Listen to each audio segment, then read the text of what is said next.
The whole NFC East is going to be improved because Deshaun Jackson's going to improve Robert Griffin III. Yes. I like That their new scares head me. coach, Jay Gruden is good. The Giants here spent money like they're going to lose their job if they don't win. Right. And that's what Jerry Reese, the GM, did. And I love the substance players that they brought here. Not a lot of high-profile players with the exception of Dominique Rodgers-Cromartie, but they have a new offensive coordinator. They'll be good. And then, of course, you got Jerry World down there. And the big question for them is whether or not Tony Romo will be healthy after another offseason of surgery. So, is he a bad choice at quarterback at this point? I don't think so. I like Tony. See, I like him. And I know he's got to live in the shadow of Troy Aikman and Roger Staubach. You know, those are some pretty big shadows. Pretty tough, yeah. But Tony Romo has had to do more with less. Those guys had great teams. You know, what people won't forget, you know, when you look at Troy Aikman's career, you still got to be the quarterback. You still got to be able to pull the trigger, and you got to do it in a big spot. And he was like money in the big spot, right? And that's what we can all appreciate.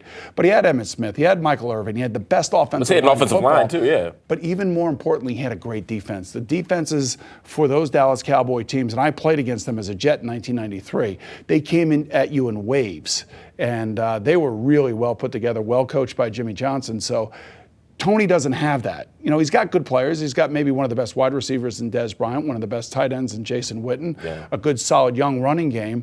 But it's still a defense that's not been great. Yeah. Troy had the great defense plus all the other pieces on offense. I wish Tony would be able to play in that kind of thing because I think a lot of the pressure would kind of subside on him. What about the clutch factor, though? People. Yeah, I know that, but, you know, it's not just him. You know, it's the ultimate team game. And I remember when I was fortunate to win the MVP in the 1988 season, the first thing I said, you know, I'm a little embarrassed by it because this trophy reflects all of the great players that I played with.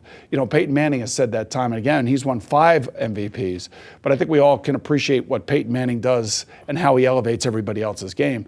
That's not who Tony is. But Tony still in his own right is a very, very, I would say, good quarterback. When he wins a Super Bowl, then I'll come here and I'll tell you he's a great quarterback. Well.